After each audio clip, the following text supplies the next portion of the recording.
Welcome to the Seven Figure Builder Show. My name is Julie Baranek, founder of Seven Figure Builder, where we help high achieving CEOs connect with their dream clients to scale to seven figures and beyond.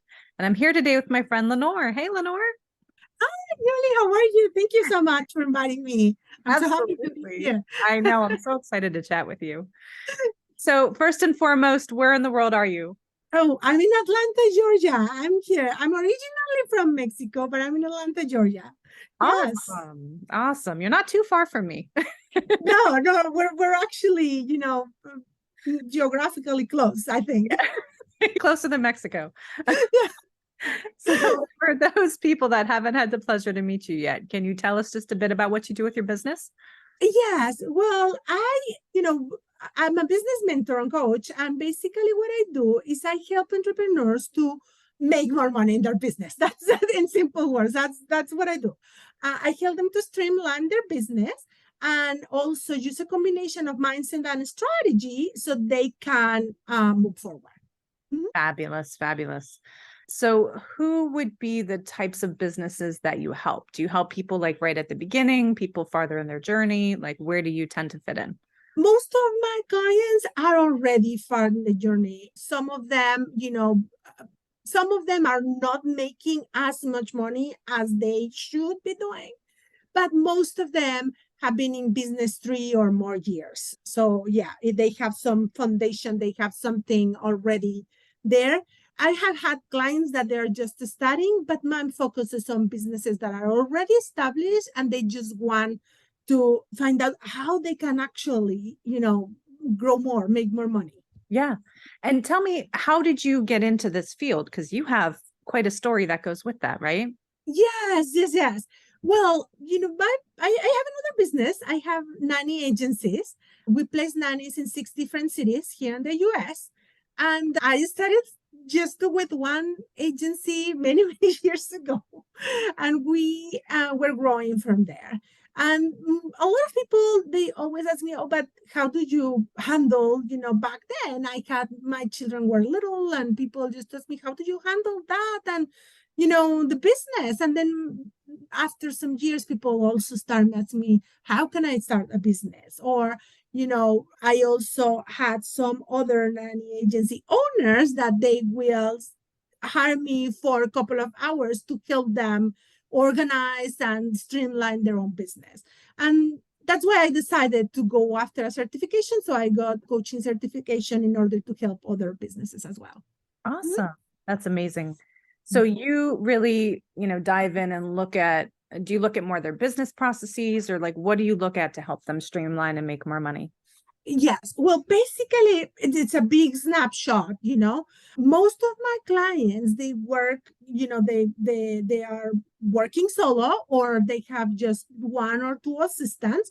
They're not big businesses or anything like that. However, I sometimes, get hired for a little project here and there with big companies just to help them with the sales force. But basically, what I do is I take a look at the big picture of what they're doing, where they're putting their time, how many hours they're working, how do they acquire new clients, and we look for new ways, little opportunities that they can take advantage of in order to make more money. Some of my clients, for example, they have like gazillion products that they're selling, and it's very important to just recognize which ones are actually making money and which ones are not making money and just consuming your time or things like that. So what I do is I go in, I take a picture of, a snapshot of what is going on there and where we have opportunities for growth.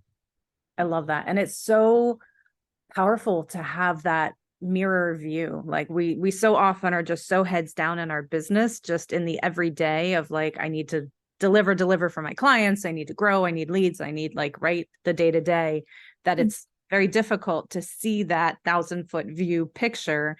So it's so valuable to have somebody that can see that and say, have you seen these gaps that you're struggling with every day that you don't realize that you Yes. have? Like you Yeah. can fix them. Right. And you know what? It's not that the entrepreneur or the business owner doesn't know how to do it.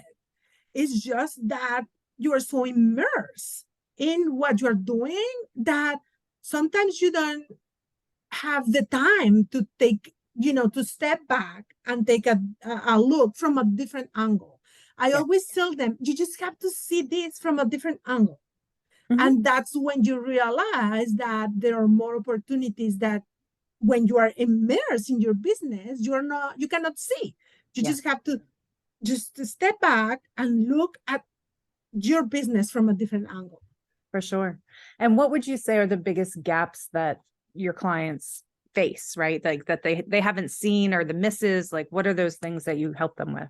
Yes. Well, the I think one of the biggest gaps, specifically with my clients, with most of my clients, is that they are not selling enough. They're not selling constantly or consistently, rather, and they're not selling enough. They put all their times on servicing their clients because I mean, we actually start business because we love what we do. Yeah. But when you're running a business, you have to have a minimum of 60% of your efforts on sales.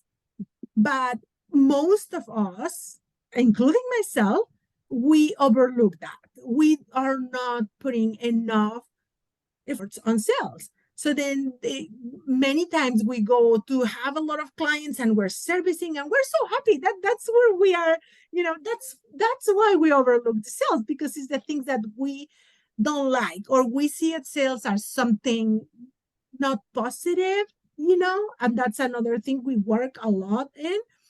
And we overlook, we don't do that. We have the client and we focus on servicing the client.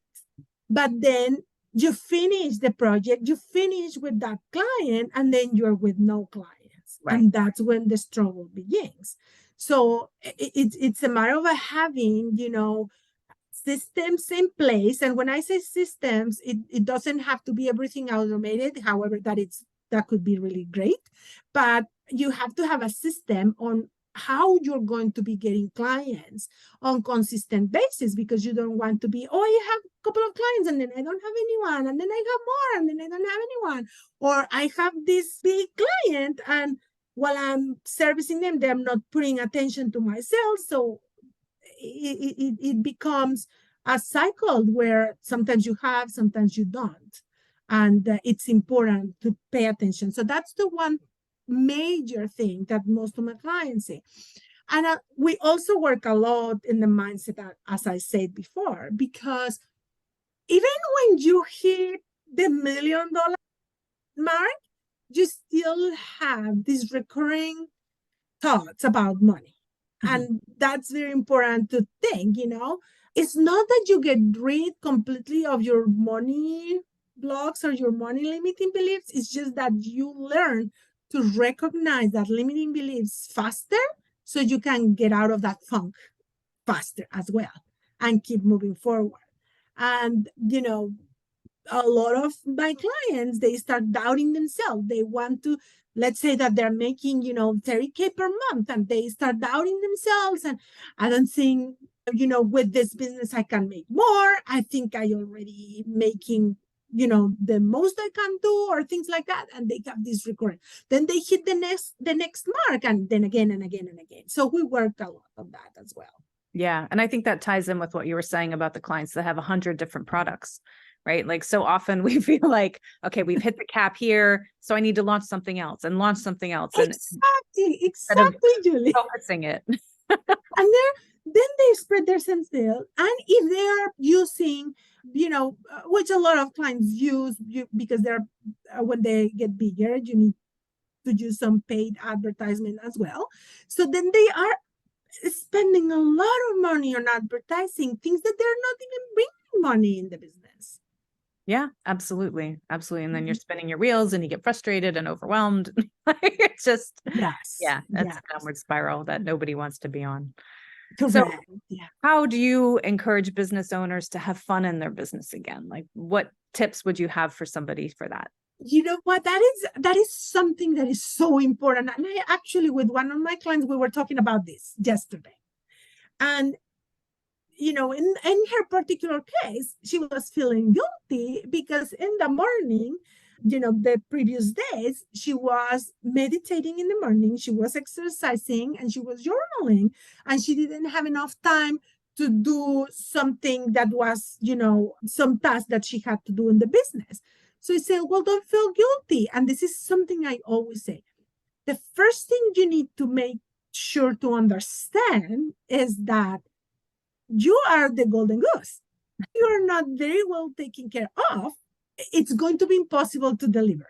It's just not going to be possible. So, for example, if you're a coach or any other service provider, if you are not feeling good, if you are not at least 90%, but the optimus is 100%, chances are you're not going to be able to deliver. You're not going to be there for your client. So self-care is so important. I actually, to my clients, I have some, a planner for self-care specifically for my clients because it's that important. You don't take care of yourself, your business is not, the business profitability is going to go down. Yeah. Just because you are not taking care of yourself.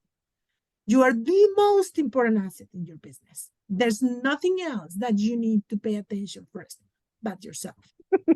I think we all need that posted on our walls of like, you are the most important asset in your business, because even when you have more people helping you, like you're the visionary and you're determining where your business is going to go. Yes. And even if you have, which I highly think is, you need to have some help. I have never seen someone making a lot of money all by herself. I've never seen that. And they can tell me, yes, I didn't. No, you can do more always with the support that you need. Right. Either is, I always give them the first thing that you need to hire is someone that can help you at home.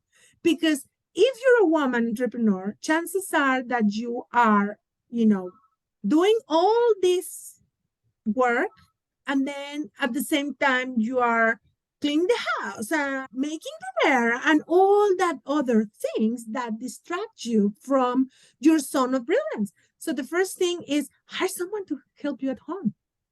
Hire someone to help you there so you can focus on growing your business. And a lot of women, they're so used to be everything and do everything. And that's just so hard. It's impossible. Yeah, it is. It is. So you've accomplished a ton across both of your businesses and personally as well. But how do you define success? What does that look like for you? Yes. Well, for me, success, it's the fact that I can have choices.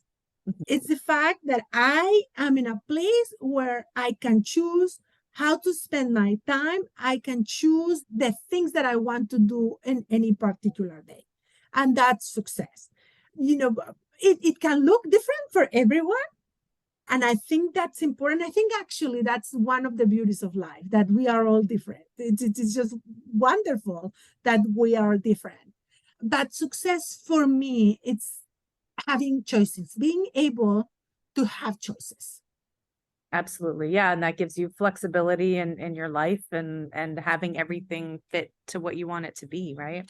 Exactly. Yes. And again, sometimes you are not going, because of outside circumstances or whatever happened, you don't have all the choices that you have, but at least you have some choices that you have, a couple of them actually that you like, and you can choose from there. Not choices like bad ones or anything like that. No. For me, it's to have things that I can choose the one that I like the most. Awesome. So what can people expect from you next? I know you've got amazing things in the works. Yes. Well, at this time I keep working, and helping other business owners to grow as well. But I'm also working in my agencies. We're also growing there.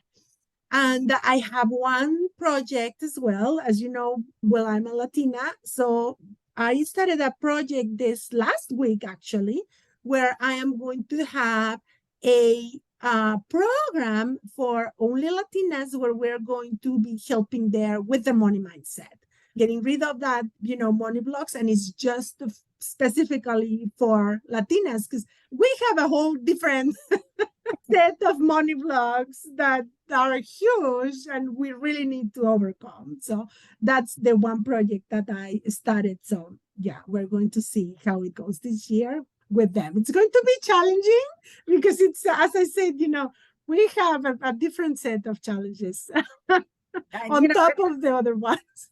It's so true. And we're such a product of our upbringing, no matter what it is, right? Like what our parents have taught us, what our environment has taught us, what our teachers have taught us. Like it all feeds into how we handle our money, how we handle our business, our families, like all of it. And so there's so much when you start peeling that onion to get down into the layers of why we do what we do. It is very evident that it's the way we were raised is the way we are going to be doing all the things. Of course, we can change that. We have the power to change that.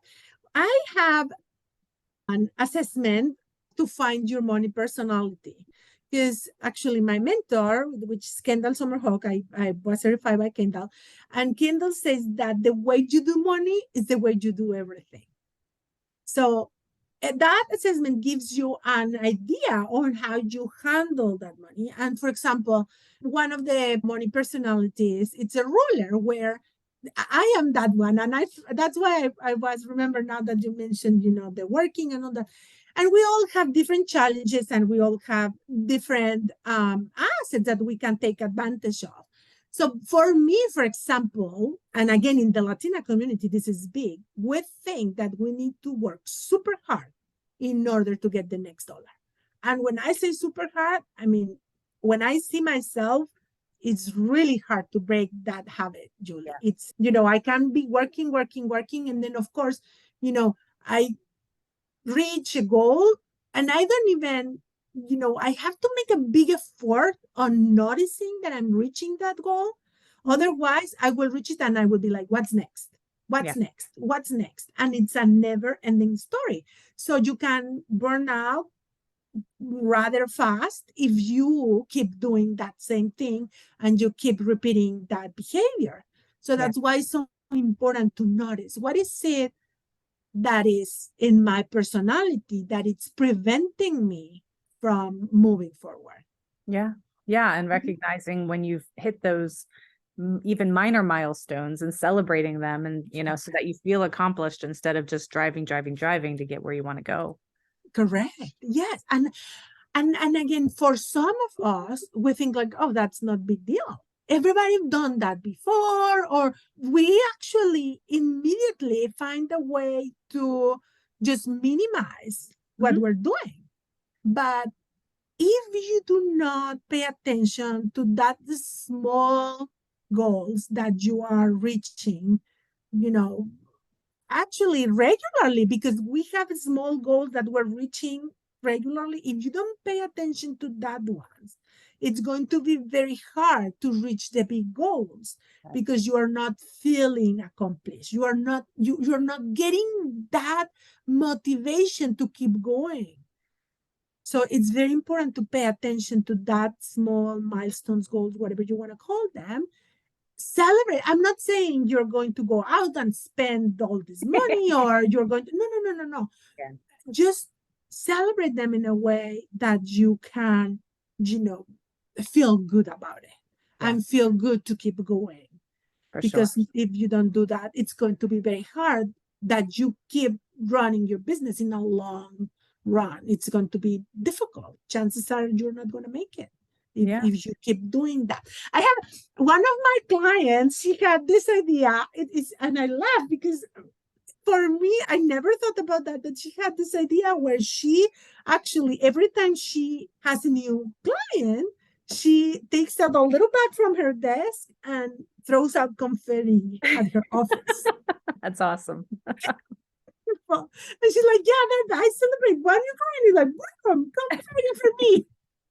That's awesome. I love it. That actually help you. That's really good. For me, when I get clients, I just get my little Post-its and put them in the wall so we can see, that we're making progress. So it's not about spending money on celebrations or anything like that. It's just about little things that you can do in order to remind yourself that, yes, you're making progress. Yeah, for sure. I love it. Mhm. And if you had the attention of the whole world for 5 minutes, what would you tell them? Just go after what you want. Just go after it. This morning, one of my clients was saying, you know what? Every time I, start doing something new, or my business is growing and people is noticing in my immediate circle, they say, oh no, don't change that. Just that's going to be so difficult. It might not work. It might not. And I tell her, yeah, that's pretty normal. We all, in general, we do that, not because they don't want you to succeed. It's because they don't want you to suffer a setback or to feel that you are failing. They want you to stay in the same place in order to feel safe. But that's their own limiting beliefs. That is not you. Just don't pay attention. Go after your dream, no matter what. Just go after what you want. I love it. They also Because don't have the same vision that you have. they don't. And even even if they're in your immediate circle, they might not be wired for being an entrepreneur. That's also the thing. That's why it's so important to have a community of entrepreneurs that actually are on the same path, that they are actually dreaming, not your same dream, but they're dreaming something similar. They're in the same field, and it's so important to have a community like that. Definitely. Yes, just to see what others are doing, that it's also possible for me. Yeah. Not from a place of, oh my gosh, she's already hitting the 1 million mark and I am, so behind. No, no, no, no, no. Just to see and open your eyes to new possibilities, because whatever is possible for someone else is for sure possible for you. So just pay attention to what is going on. I love that. I love that. So how can listeners support you in your work? Where can they find you online? Well, they can find me on Instagram at Leonor.Herrera del Rio, and I can share it as well. But they can find me on Instagram, and they can also find me on Facebook with the same name. And my website is also leonorherrera.com. There's a lot, I have a lot of free help for people that it's trying to work with their mindset, that for people that it's trying to look at and just not a new way, but a different way to support themselves in their mindset. I also have, there some affirmations that they can use, but not just regular affirmation. And I help them how to actually build or affirmation that work for you. Because if you repeat affirmations that are not for you, it's not gonna work. So I have that there. And yeah, if they have any questions, I'm always open for answering. I have once a month, I also have an open questions for everyone. So if they want to take advantage of that, that's also something that I do over on Instagram. Awesome. I love it. And we'll have all the links below so everybody can come check out your website. And this was awesome. Thank you, Lenore, for being on today. Oh, no, thank you, Julie. Thank you so much for having me. And again, we're here to support each other. I'm a strong believer that, we're here to support each other. So if anyone has a question, needs some help with something, just send me a message and I will be happy to answer. Definitely. And if you found value in this episode, please do share it. That's how people find us. And you can find me at sevenfigurebuilder.com. And I look forward to seeing you in the next episode.